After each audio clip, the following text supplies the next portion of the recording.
欢迎电视机前的观众朋友走进天津卫视的大型情感节目《爱情保卫战》。先让我们来看看今天我们情感疗愈团的老师们都是谁。大家好，我是于波红。从爱情走进婚姻，爱情依然是婚姻的润滑剂。大家好，我是新唐米娜。愿有情人相爱容易，相处不难。认真倾听，真诚服务。大家好，我是赵川。大家好，我是曹鹤阳。情感生活遇烦恼，打开电视看爱宝。哎呦，好！大家好，我是你们的老朋友曲伟。想要被爱，放低姿态。接下来让我们请出今天的嘉宾朋友，有请。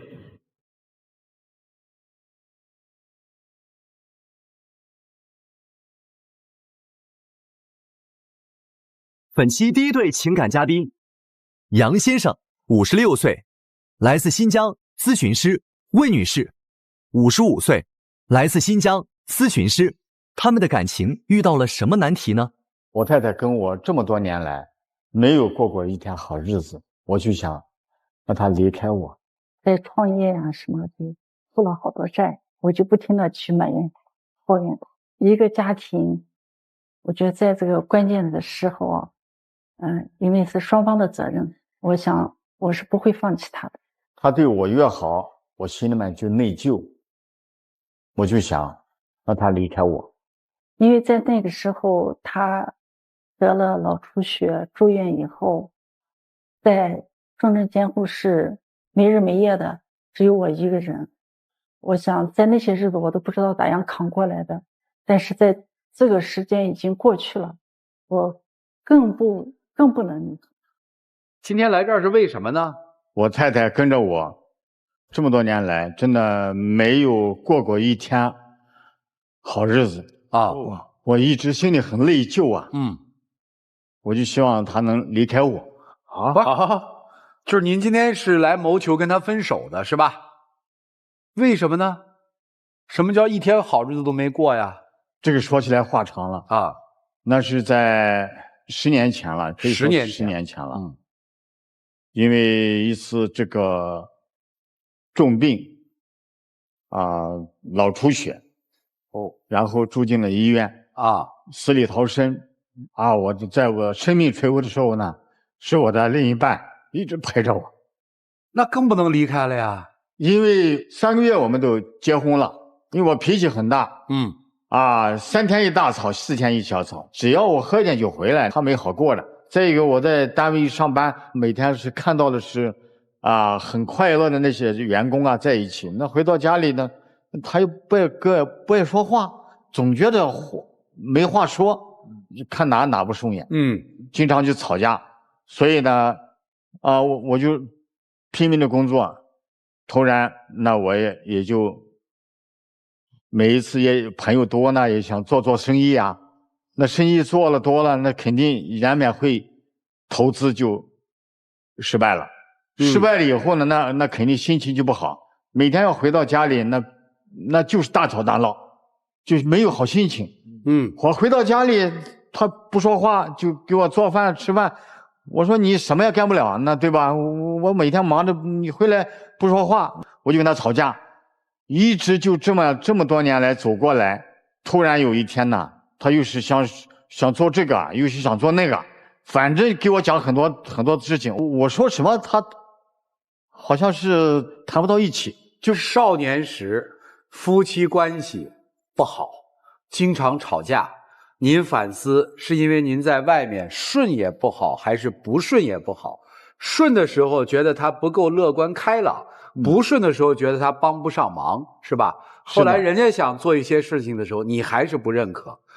婚姻一直是特别拧巴的，是这意思吗？是的。好，突然有一天呢，我就脑出血住进医院了。在医院里是20多天，在重症监护室，不省人事。我的太太呢，一直就陪着我，一直在照顾着我。几次进重症监护室？1次、2次、3次。第一次脑出血后面有几次心肌梗死又犯了。都是妻子在陪伴着你。对。这时要离开你，你又不想离开他，是吧？是的，我们结婚经常吵架，在那时候也是对生活没有希望啊，非常迷茫。那时候曾经也想，我也有这个念头啊，就是不能过，咱们就分开，各过各的。就在那时候有这个想法的时候呢，他突然得了脑出血，住进了医院。在那一刻，我看到他躺在床上的那一刻，我就觉得作为一个女人，在最关键的时候不能放弃他。就这样在重症监护室住了20多天的时间，只有我在他身边守候他。我都不知道那20多天我是怎么过去的。他这个脑出血有开颅吗？做了手术的。做了手术了。对，那是很重哦。对，非常重。那做了手术之后会有影响吗？当时出院以后，他的思路呀那些都是前言不搭后语的，就跟正常人不一样的别人都说他不正常，都是这样的。行动上呢？走路是可以的，就是晚上睡觉呀，那当时出院的时候是睡不下去的。当时是坐着的那种状态的，只能坐着睡。对对对。也就是说，那他生活能自理吗？反正是不能去做一些事情走路是可以。就是这段时间有多长啊？需要您一直伺候他？也有个1年2年的时间吧。1、2年啊？那很长啊。那对大哥来说，是不是内心特痛苦？啥也不能干了，那么要强，真想好好的快好起来，但是呢，什么也干不了，家里全是他，就是既不能做家务，也不能出去挣钱。哎，是的，是的，这是个活死人一样的。因为啥呢？他每天早晨去上班，晚上很晚回来，我总想的是这个等他回来，我能做个饭把饭做好，等他回来一吃饭。但是呢，每一次我都很费劲想办法，因为人一走嘛，我一个人在家里，我生怕出问题。假如我如果在家里，我突然跌倒，那跌倒有可能就很快就不在了。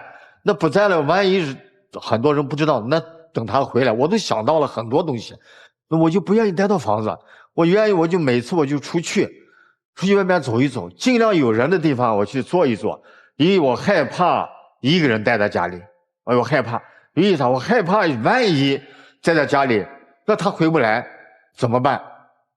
所以我心里很矛盾，多少次我都想死了算球了，我不要拖累他了。看到他每天回来，什么也干不了，太痛苦了。但是你是又非常的感恩，同时也非常的内疚。对，我以前脾气很大，现在我成这个样子，他还这样子，我觉得对不起他。就是一想，我曾经那么对一个人，结果这个人要这么报恩于我，是的，是的，所以心里很难受。大姐，我特别想问一下，就是那段时期等于先生自己待在家里，您还得出去工作是吧？那个时候他的脾气好吗？还跟你发火吗？还是依然像以前那样跟你发火？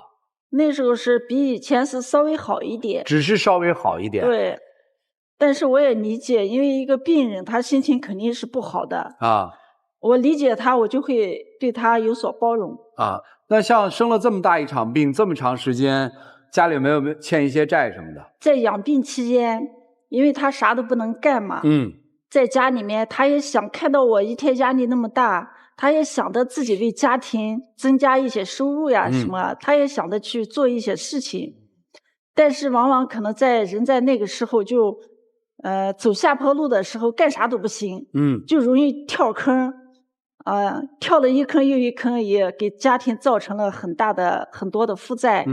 2019年的时候，那4月份，我们就从新疆，我带着他，因为在家养病，他啥都不能干，我就想着孩子也出去几年了，没有去见过孩子，我们顺便出去养病的同时去看看孩子。就是这样从新疆走到了山东。那当时我就想着呢，找了一个单位吧，就说的管吃管住，我们可以1个月净拿些工资嘛，而且夫妻俩更好。就找这样一个工作去了以后呢，就是重活呀什么都是我多干一点，他呢就可以帮助我辅助做点轻松的工作，这样可以拿2份工资。就抱着这样一个态度去的。结果干了2年的时间下来以后，我会发现依然是每个月手上都是空空的，没有钱。干完之后等于也就吃掉用掉了，是这意思吧？对，2手空空就没有。那他每天在上班，我呢干不了什么，那就用一点脑吧。曾经在一起共事的朋友让我去做这个呀，做那个，我说可以，咱们不用体力劳动啊，就在手机上干一个什么什么项目，这不挺好吗？我觉得挺好。完了以后就按照我的朋友去做，没想到那个他就把钱投进去，完了以后就没有了，这不到一定的时间都没有了，钱投进去都没有了。是这样的，就是错误投资了。对，是的。那不相当于又亏本了吗？这肯定就没有了嘛。心里内疚吗？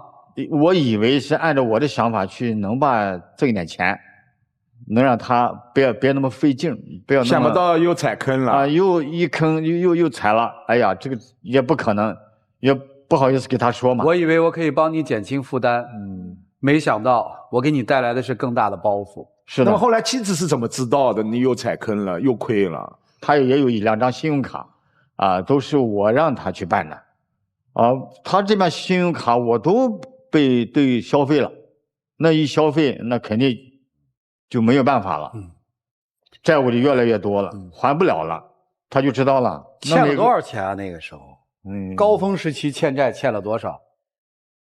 有个80、90个吧。8、90万，哇，8、90万很多，压力很大，压力很大。后来呢？把我的新疆的一套房子就这样卖了，卖了也去还，也没有还完。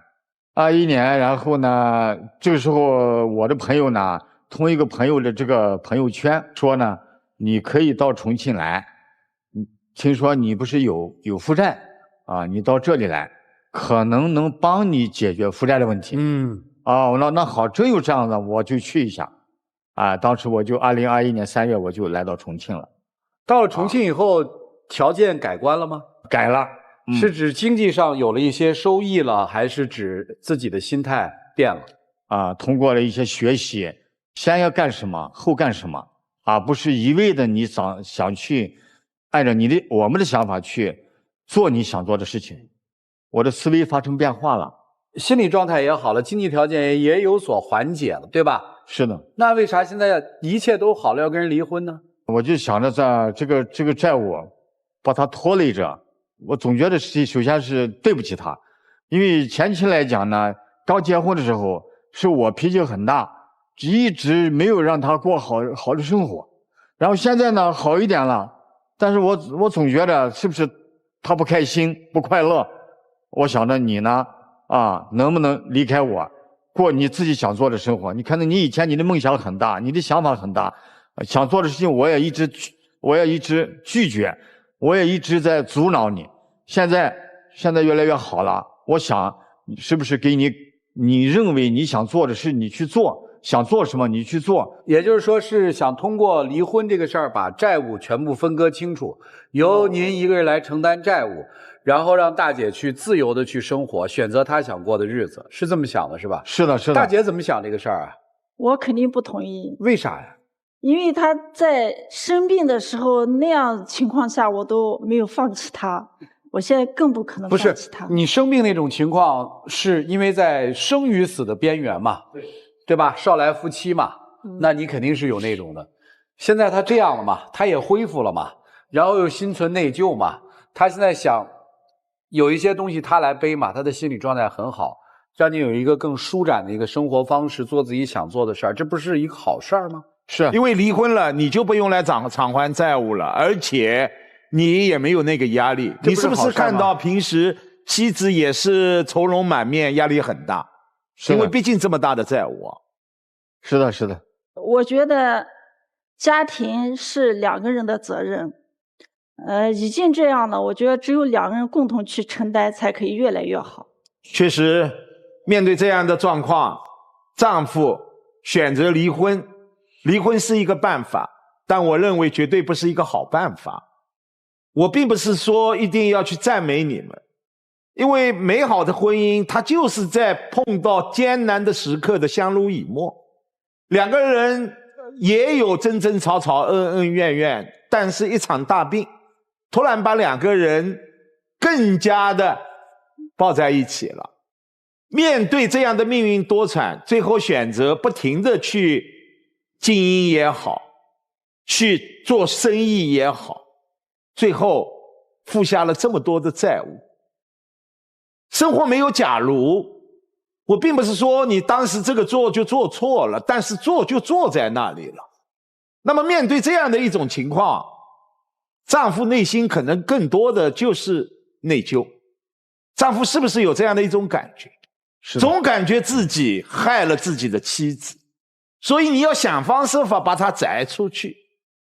但是你要想，夫妻这么多年，又是经历过这样的一个磨难，这个妻子即便是离婚也摘不出去了，她放得下这件事情吗？她会更加的担心担忧自己的丈夫还不还得了债，她会不会因为还不了债更加的急火攻心？当然她也明白你是为她好，并不是说两个人没感情了。如果作为一种态度，我非常认可，这就是相互为对方好。但是这个选择不妥当，真的不妥当。我问妻子，你接受吗？接受不了的。孩子赞成吗？孩子也不赞成。如果硬要这样离，毫无意义。另外，我认为虽然债务很大很难，一起去面对，哪怕很难，我想婚姻生活也会比离婚幸福得多。我希望你今天能在这里放弃这样的念头，谢谢。咱这位哥哥还一如既往的自大，自以为是。凭什么你认为你生了一场病了以后，你就可以就像是一个慈悲的主人一样，打开这个笼子，鸟儿飞吧，追你的梦去？哎，凭什么？凭什么咱姐姐的人生是由你做主的？咱姐姐想救你的时候，她就救了；咱姐姐想陪着你的时候，她就陪了。凭什么你要在这个时候惺惺作态，说我不要让你被我拖累，我给你一条生路？她是自己的，她可以选择走或留，你没有权利在这个时候做出这个态。这个态在我这儿，我刚刚用了一个叫惺惺作态，可能您觉得有一点不舒服，但是在我看来它就这样。你与其在这儿哭说我拖累了你，我对不起你，你去给我拖地去。你与其在这里说哎呀我这一些年让你跟我吃苦了，你给我揉肩啊，你别动嘴，你动手啊。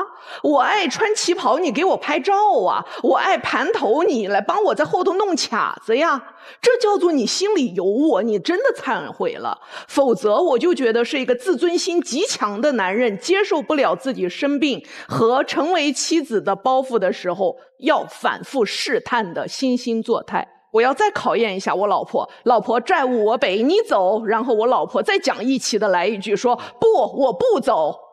何必呢？有意思吗？咱累他都累了半辈子了，咱就不能给他一点真的细致入微的照顾？你真的如果觉得愧疚的话，踏踏实实做饭、洗衣服、蹲地，他当年怎么对你的，你怎么对他，好不？咱就别说什么分不分的这一些了，哈。这个其实作为现在的年轻人来说啊，可能是真的比较浮躁，大起大落经历的也不是很多，所以像您这样的经历了这么多，两个人从互相不对付也好啊，觉得不合适不合拍也好，一步一步从经历到生死不离不弃走到今天，我真的觉得我是很羡慕的。我能理解您的这个心情，就说了我已经拖累你这么长时间了，放了不是。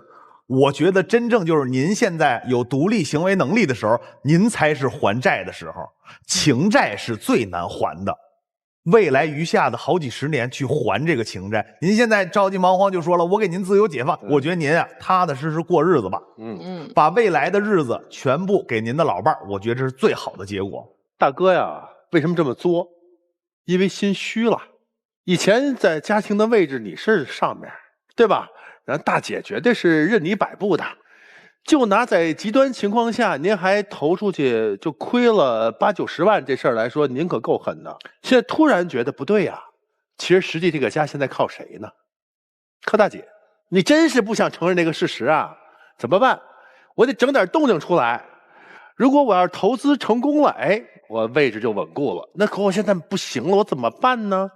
好吧，以退为进吧。你看我多么对这段感情多么的付出，为了你我可以承担所有，但是没有意义。婚姻啊，是由4种情组成的：爱情、亲情、友情、恩情。请问你觉得你要把这段婚姻结束，哪个情您承受得起？您问心无愧。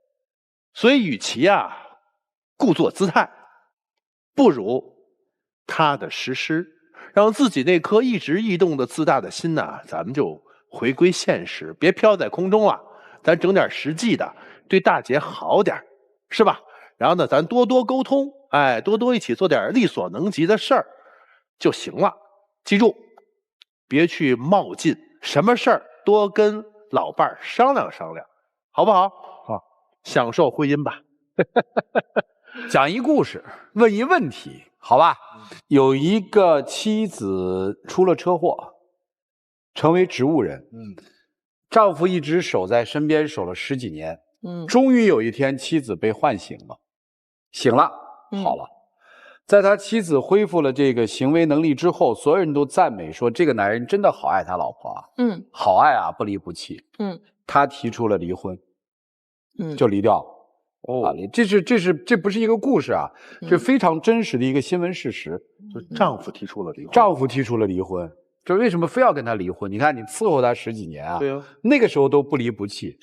他说了一句话，他说：“因为我这10几年没有自己的生活。”我的生活里只有他，我现在愿意追求我自己的生活。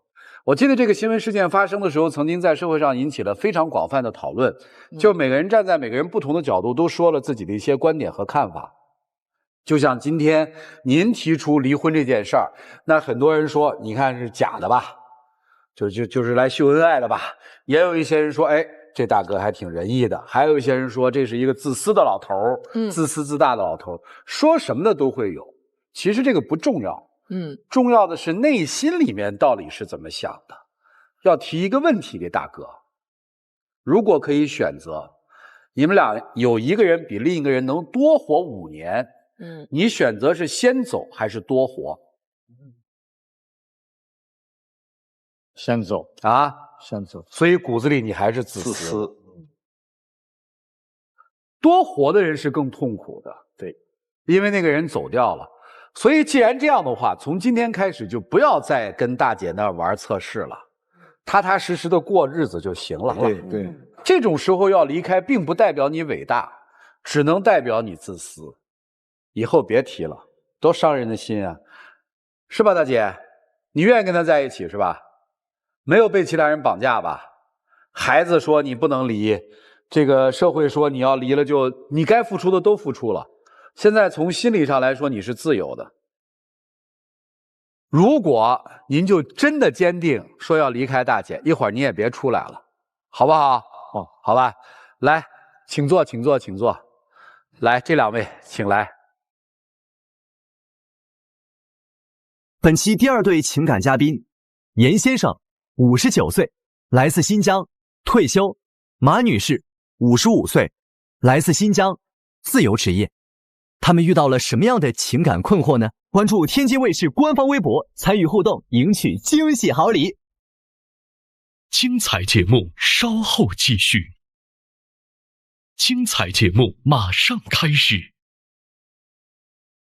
因为别看我这个岁数了，我觉得我还是想去创业。因为一个人必须要敢想敢做啊！遇到什么事情的时候不要怕困难，但他不支持我。这么多年了，来来回回做了不少生意，都没挣上钱，光出不进。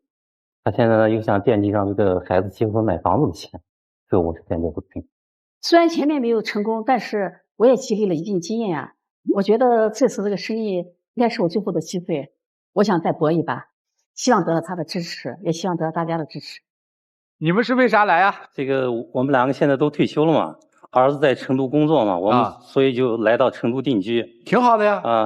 来到成都定居嘛，另外想给儿子买个房子结婚啊。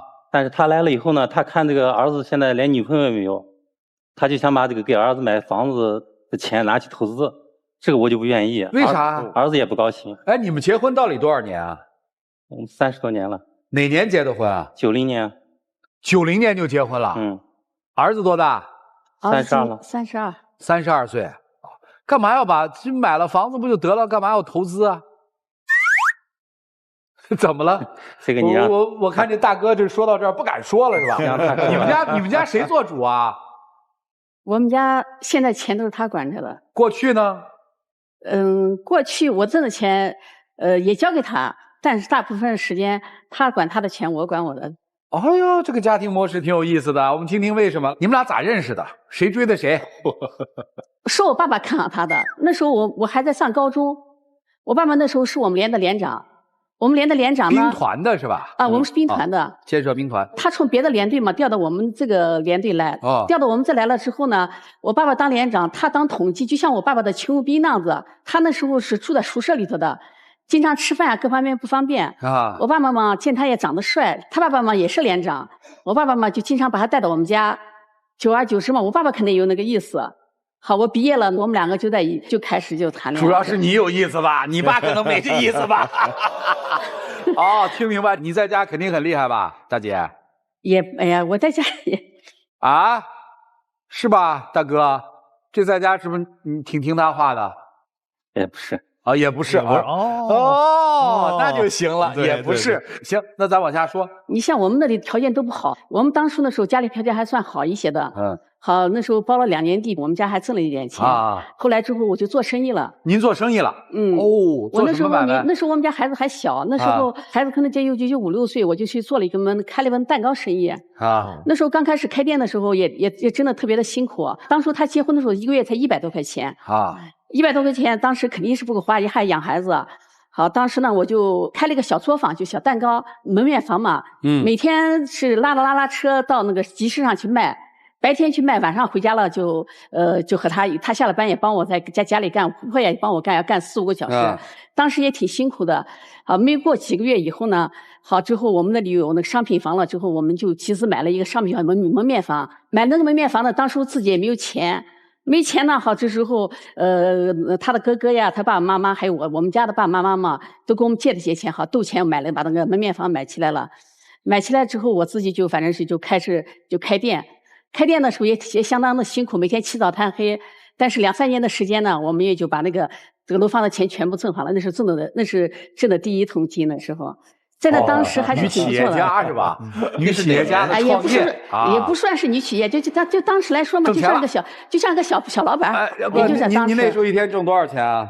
那时候嘛，反正是每一天的那个营业额嘛，也就是在500至1000之内。哪年？那时候97年、98年代吧，90年代这个钱不少了。您那利润多少啊？1年下来也有个几万块钱吧，随随便便。就那时候的万元户。好，接着往下听。之后呢？之后呢也就是因为那时候做生意特别的辛苦，我们2个嘛，反正是他上他的班，慢慢的，因为我挣了钱，每天比他挣得多，有时间嘛，1天的利润就相当他1个月的工资。所以嘛，我干啥事情就要吼他，干啥你是真会藏啊！说1年几万多，然后说我1天的利润是他1个月的工资，因为他工资特别低啊，那时候才几百块钱嘛。对呀，你1天的利润就几百块钱，因为1天利润几百，10天利润就几千，1个月的利润就上万，你1年是上万块钱，10几万，10几20是吧？97年那时候反正是就是对他，反正是他人反正是。咋说呢？就爱看书，就是从小呢，反正是挺知书达理的人啊。对我们反正也挺好的，就是严重我说啥嘛，他就是随声附和就行了，一般没啥家庭矛盾。矛盾来呢，就是因为后来不是我经常要去提会啊，我们地方小，经常到我们的首府乌鲁木齐去提货去。有一天嘛，就是我们那里晚上3点钟发班车，他呢经常爱和一帮朋友爱喝酒。我经常嘛就说他，我说人要有点理想，要喝酒嘛，也和领导去喝酒，走的也是那样。但是他不这样的，经常和他们那一帮子胡跟经常喝。有一天晚上我也骑货去，都快2、3点了，他还没有回来，因为晚上孩子他家还小嘛，我当时就特别生气。当我第2次再叫他的时候，他还在喝酒，气得我没办法，一下把桌子给他掀掉了。把桌子掀完之后，当时他跟着我回来了，气得眼的也没办法哈。最后第2天我去提货去，我想我这么辛苦挣钱，你还这样子啊？图个啥啊？对，心里就是特别的不平衡啊。我说我这么累干哈？我总是这样想着，要能找上一个稍微轻松点的活，不这样子就好了。后来的之后哈，慢慢不是就接触到做直销了嘛？转行了？那时候还没有转行哦。但是听别人说1年能挣多少，挣多少。心一动，把店门也关了。1年挣上的，把挣的那些钱，过了几年不是就门一关哈，之后就跟着别人去搞那个去了。当时先生同意吗？他不同意啊。好，不同意。他不同意，他没办法呀，因为当时是我挣的店，他也管不了我那么多，好就那样子，前前后后也得几年下来，把家里的10几挣的那些钱也全部挥霍完了，又灰溜溜的又回来了。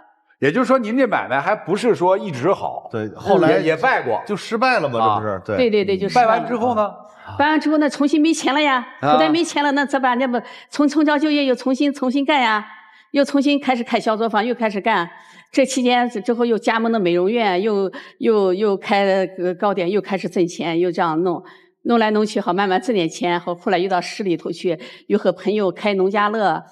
又开 KTV， 您挺能张罗的，我是女企业家嘛。对，然后能做的他都做了。对，这别在你们创业者，对，真的是瞎折腾。后面都没挣上钱。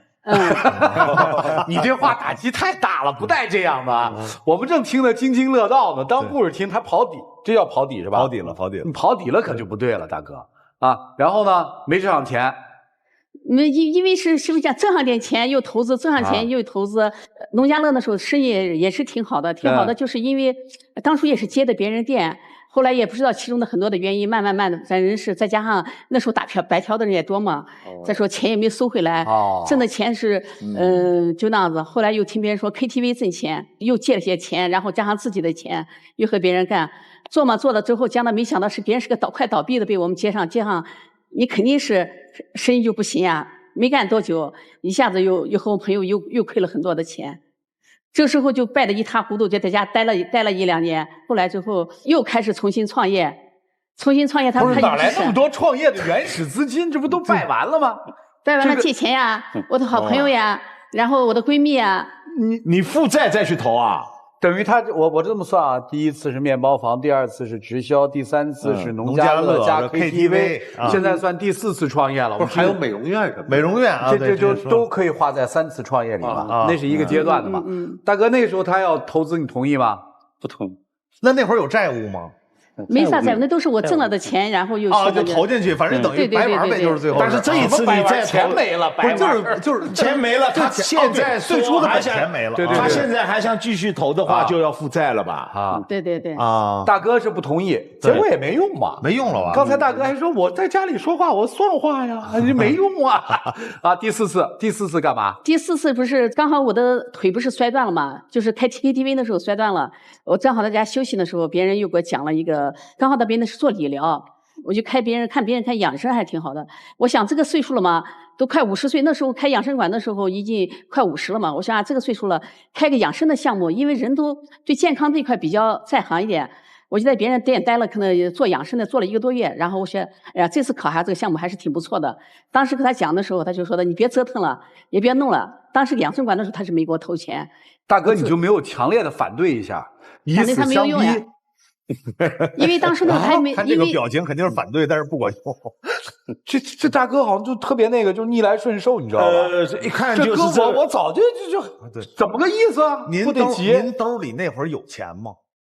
我没有钱，也没有存款，什么都没有。因为那时候我那点工资就是家里的事情，养孩子都是我，他的钱都折腾投资去了，也就是一份工资啊。而且您的丈夫在家里是不是特别老实的那一种？他不是说特别老实，但是他是那种讲道理的那种。对。干啥事情呢？他知书达理。他就说我看你好好去折腾去吧。面对你不讲道理，他也无可奈何。对他也无可奈何。所以大姐的那个知书达理，我们把它翻译过来就是逆来顺受，特别听话。好，接着说养生馆怎么样啊？养生馆生意还真的挺不错的，挣钱了。因为这个挣钱了，因为当初那时候投资那之前的时候，我把这个项目考察好了之后，刚好那时候互联网的时代嘛，我就利用互联网这个开始网络无线撒网，然后就开始拉客户呀，干啥各方面做的还是挺前期宣传挺到位的。我还没开店的时候，我当时手上就有200多个人要报名，就是开始要那个加上了。后来店一开价就开起来了。开起来的生意也特别的好，这是个小店，小店没多久嘛，这时候当时因为在小区里头，别人有点不愿意，给我投诉我们了，投诉我潮，我就转成个大店，转成大店又要投资，因为自己手头上没那么多钱，又和别人合伙把别人有一个仓库，好，然后我们投资起来搞了一个养生馆，花了将近30万。哎呦，越做越大。我说这次一定能干个大的，多挣点钱。确实是如我所言，我和我朋友2个，反正是也就是短短的不到2年的时间，30万全部就回来了，赚回来了，赚回来了啊！这个钱赚回来之后，店里生意还是挺好的呀，那就又不安心了呀。哎呦，人赚了有点钱的时候，就想着再做个大的。这个投那个投，把赚来的钱又投进去。好，后来嘛，你看大家也知道，到2019年，对，所以说生意就一下子就滑坡了啊，慢慢的，还有的钱没挣回来，也有的钱又投进去，就这样就成了恶性循环了嘛。然后我就就算了，就没有干了。负债了吗？也负了一些，但是不多，也就个几万块钱。行吧，所以这次要在成都给儿子买房子的钱是谁攒下来的？大部分都是他攒的吧，因为他闷头干大事儿，这才叫人生赢家。对，比谁活得长，谁是艺术家，对吧？比谁钱搂得住，谁是大富翁。对，我的天哪，这大哥厉害！老婆现在说把这钱给我，所以就是回到最开始说买房要动这买房子的钱是吧？那就是要投资。还有看，因为我觉得我现在年轻啊，我有经验呀，虽然说失败了。所以您准备第5次创业投资了是吧？对呀。投什么呢？你管呢？要告诉你了，那告诉你的商机就没了呀。不是，我就请专家专业，因为现在这东西，现在儿子又不结婚，以小博大呀。因为现在有做了这么多，虽然失败了，但是说还有经验，我还年轻呀。钱在这放着也是放着，先用着。对呀，人家不说嘛，梦想是想出来的，你只有想了才能实现呀，你不想怎么可能实现呢？那万一回不来了？对，哎呀，你想都不敢想，那你怎么可能能加呀？你这个任何投资它都有个投资周期嘛。当然，投资有风险嘛，对不对？大姐，他就是不给你的钱，你怎么办？所以软硬磨泡呀，现在就在跟他商量呀，让别人也来给我建议啊。所以请各位老师给我点建议啊。我们劝劝他，你这是要把所有的钱都拿出来投吗？我没有这样想法，没有，我还没有想花多少钱啊？要拿多少钱？就房款的多少要拿1/3还是1半啊？还是多少啊？1/3吧。1/3。这个1/3投了，接下来就是那个2/3了，再追加呀，万一要投资的话。所以于老师怎么办？您给说说，您来自浙江，我们那里老板遍地，我也看到风风雨雨、辉辉煌煌都见过了啊。但是这位妻子不容易，您看人家认为你是很折腾，你是这一辈子不想让自己的生活只剩下家庭，我就要去拼，我就要去努力。你也有过辉煌，但也有过失败，也有过经验，也有过教训，但是不要忘了，你认为自己很年轻，但毕竟55岁了。在这个过程当中，你看你的丈夫不容易，你失败的时候不离不弃，到了今天对你的过去他有埋怨，但是他无悔啊，因为你们2个人相伴走到了今天不容易呀。就是他毕竟已经奔60了。我并不是说拿年龄说事，我想到这个时候，你也不想在生意上再有个闪失，最后夫离子散，负债累累。更何况，现在的积蓄并不是当年你经营获得的利润，而是这一位丈夫凭着自己微薄的工资省吃俭用积攒下来，想给孩子买婚房的。我认为这个年龄我们真的经受不起了。当然你有经验，但你不得不承认风险，否则你一辈子经营下来，拼搏下来，创业下来，账户上是一无所有啊，说明还是失败多，辉煌少嘛。我们是同龄人，我们要想开一点了，我们要安享晚年生活了。因为现在你不去创业，不去拼搏，日子是可以过的。丈夫，你说是不是？可以。所以这个钱，我个人认为不能动，我坚决支持丈夫。我刚刚在想哈，假如是角色倒换一下，是一个55岁的大哥，经过创业了几次，然后呢有辉煌过，有失败过。今天说我想拿我们家给孩子买婚房的钱的一部分从头再来，我想可能很多人都会支持。大家一般来讲会对男人创业会觉得，男人你可以干到老，对吧？你70岁、80岁你想创业都可以，但女人，你仿佛年轻的时候你就应该忙着生孩子、结婚，你中间应该忙着侍奉公婆，老了以后你应该忙着给孩子找对象和带孙子。对，这个是我认同，对吧？对，所以有的时候这是一种性别上的不公平。但是在您的家庭里头，我觉得一切都是量力而行吧。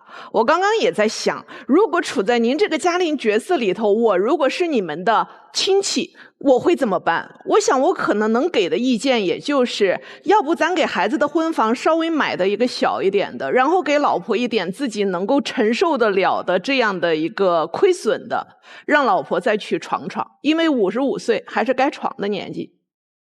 我啊，大哥不说话了。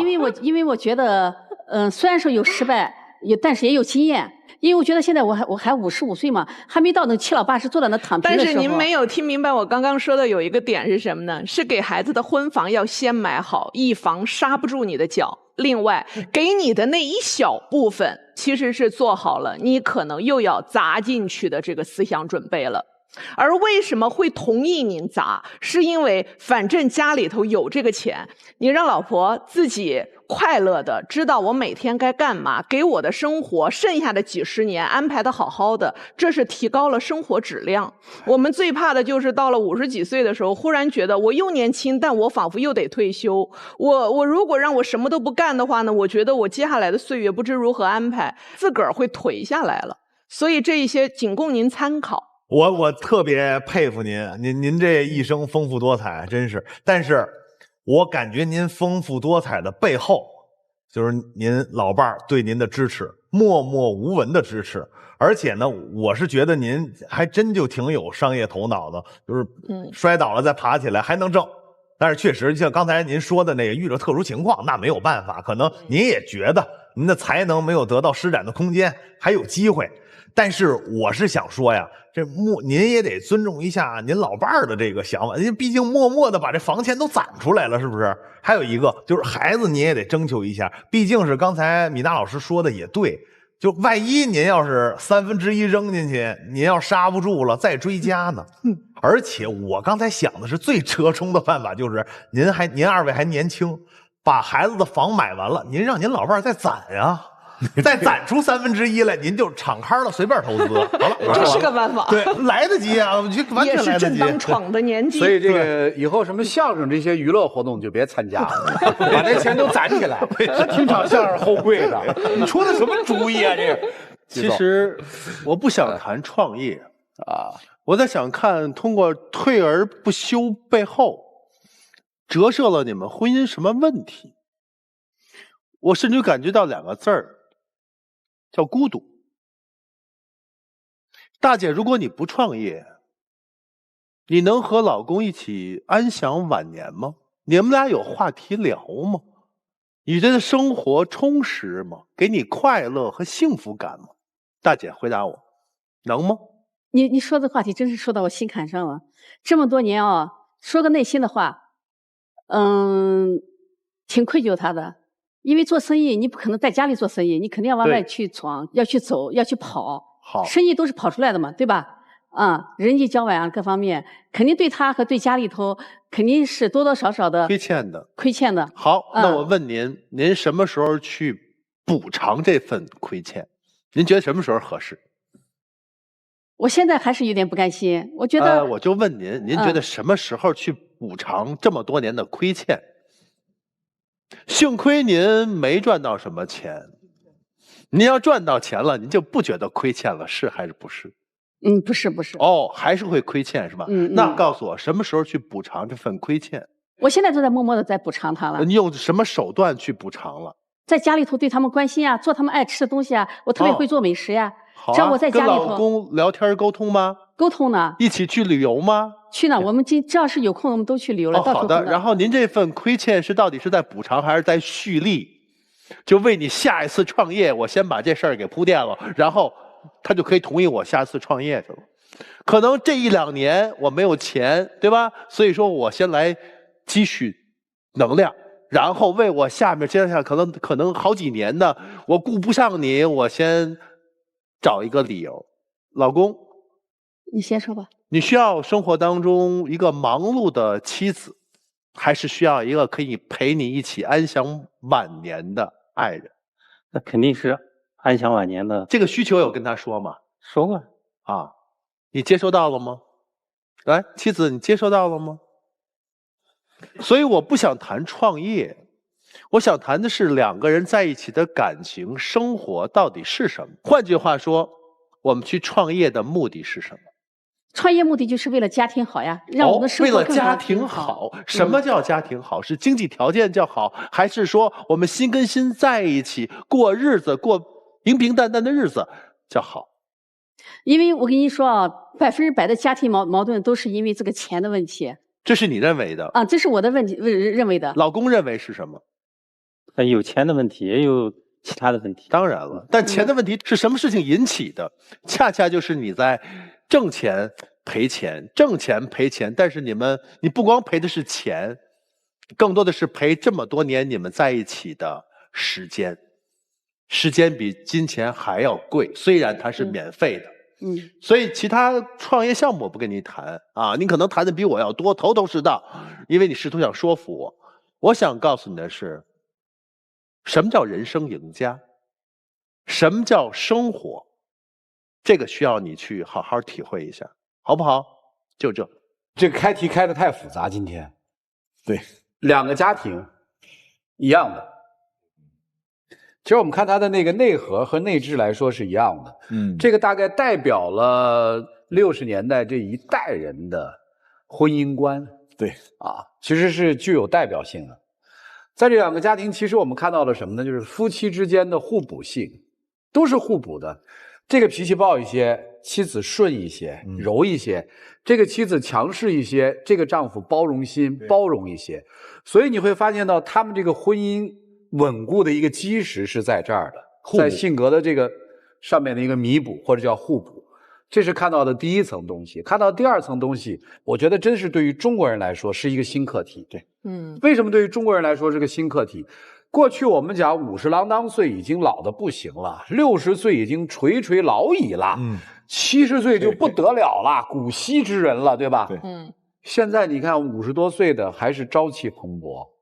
实际到了这个岁数之后，我们之前没有这种很好活的经验，恰恰在这个路口的时候，社会又变迁特别快，给我们提供了太多的可能性。所以我恰恰觉得55岁、60岁的这一波人，正好是可以开创一个属于自己的新时代，或者叫这个初老阶段新活法的人。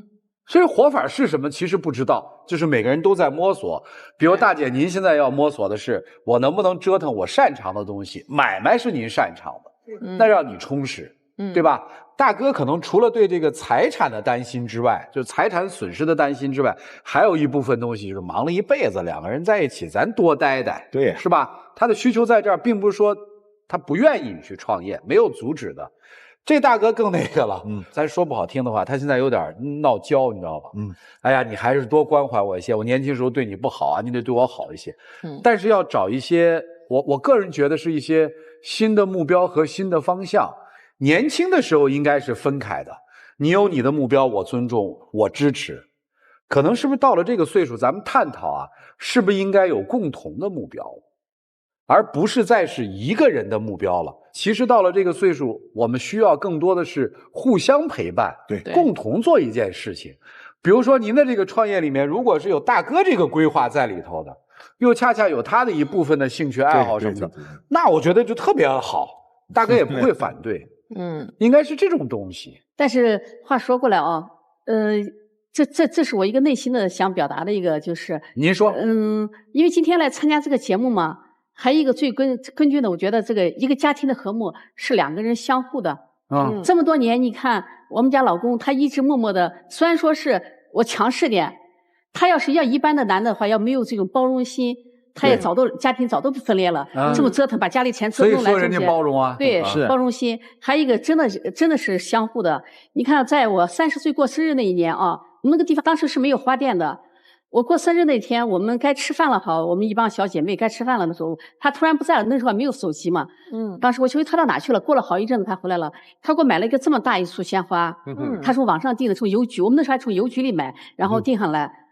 当时我还没有哭，我旁边的2个小姐妹都哭得稀里哗啦的，哎，都觉得这个男的哦，特别的有依靠，而且呢，就是属于那种可以一万终身的。对。所以说，不管我在外面啊做什么事情的时候，我总想到家里还有一棵大树可以靠一个。对，你巧令辞色呀。对，你的核心就是说，哎，老公啊，你很好啊，接着好啊。对，你这个逻辑不对啊。所以我你在偷换概念啊。这大树啊，不能只等着，就是你累的时候去靠。大树也需要浇水，也需要抱。听懂没有？不要老让大树听你的。行，反正既然你这么感恩，他今天不愿意，就顺着他又怎么样呢？你听了一回呗，所以感觉你没听我这个。这是还是2码事情。虽然是我感恩是他，但是做生意做了这么几十年了，都到老了，我觉得，我还没到那种7老80，因为还自己凭着这么多年的经验，我还是想再闯一下。虽然说他不支持我，但我不记恨他，因为他有他的理由。毕竟是攒点钱不容易，现在把这个钱掏出去也是个未知数。因为我想到刚到成都嘛，成都那个地方嘛，人多嘛，我想再做一个电商，我就想他再支持我一下，让我能在最后的这个。人家何尝不想让你听他一回？如果啊，如果你们选择了一个共同的项目，大哥觉得也有兴趣，也好玩，对，那你们就一起做这个，否则大哥绝对不投，绝对不投。大哥的需求其实特别简单，你真以为他是怕你赔钱呀？见过钱的人，陪着你起起落落过的人，他要的是这个吗？就是一辈子我都在顺从你，你就不能听我一回吗？对，就是你自己考虑吧。这里面其实创业那一部分是最小的那一部分。对，恰恰是说我们在人生这个拐点的时候。其实，如果看清楚了，这是人生一个新幸福的起点，因为孩子长大了，工作退下来了，活得相对滋润一些的，手里还是有一些闲钱的。世界又那么开放，可玩的地方有很多。你过去你说开飞机想过吗？没想过。现在可以啊，现在可以啊，低空开放了，对，商务飞机可以开了。过去想象不到的太多的事情，现在都面对你开放了。人生可以做的折腾和尝试的事儿太多了，为什么不能当一次新的开始，非要再重复和复制投资那点事儿呢？就是供你们考虑，好好商量，对吧？所以今天这个我们都是带着命题的啊，从今天开始就不再提你离开我吧，我给你自由，您就出来，好吧？从今天开始，我们俩做事儿要绑在一起。而不是我老要自己去投资，您就出来，好吧？您说我要投资，您就别出来了，我们就知道个态度，好不好？谢谢啊，谢谢大哥大姐，来请回，谢谢你们，请回。大姐听懂了哈，听懂了。大姐那买卖，你看老公也不要了，这太，你这太啊！老公在思考，太那个了，都很沉重。要不我投点？对，就大哥多少年被压制习惯了，对，知道吧？好了，电视机前的观众朋友，欢迎大家通过金鱼 APP 添加 FT 网络电视万事达手机客户端收看本期节目内容，来做预测。大哥还矫情吗？不会，那就是双出喽。不过双出，来看他们自己的选择，请开门。关注天津卫视官方微博，参与互动，赢取惊喜好礼。精彩节目稍后继续。精彩节目马上开始。看他们自己的选择，请开门。肯定出来了。哎，对，真好。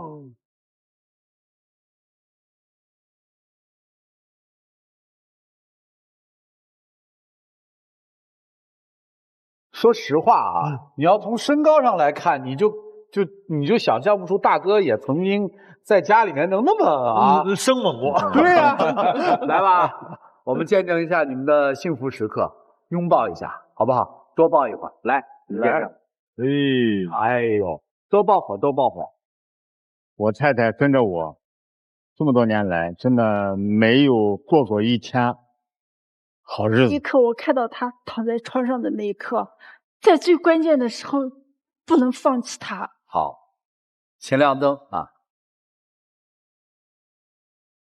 情债最难还，珍惜贤妻，珍惜健康。他们归结起来就是想告诉您一句话：好好还债，还老婆的债。对，别乱想了。祝你们幸福啊！我觉得已经很幸福了。谢谢，谢谢，请回，请回，请回。好。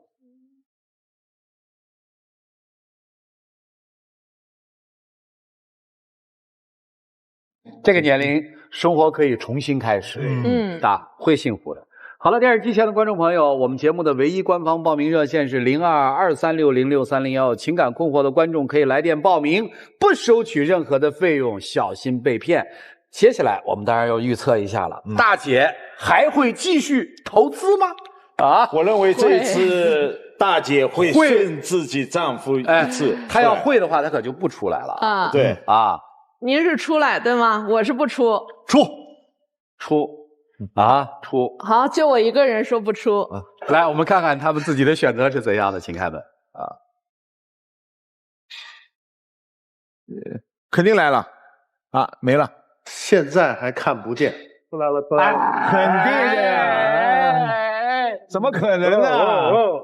怎么可能呢？这不代表不投资，我们想听听达成了什么共识出来的。我们两个就是说好了，他不投资了。对吧？大哥你厉害。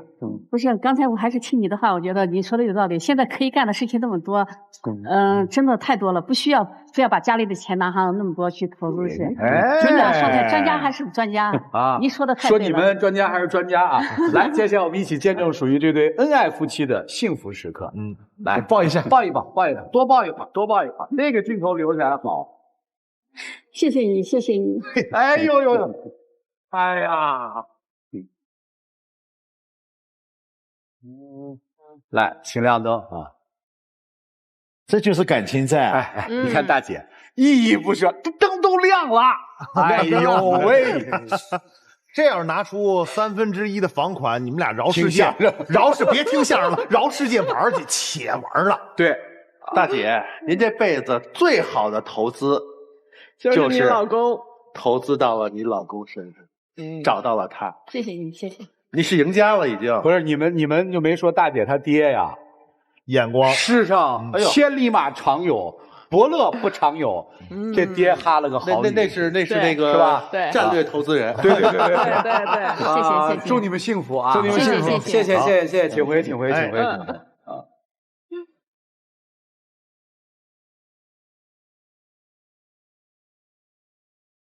精彩节目稍后继续。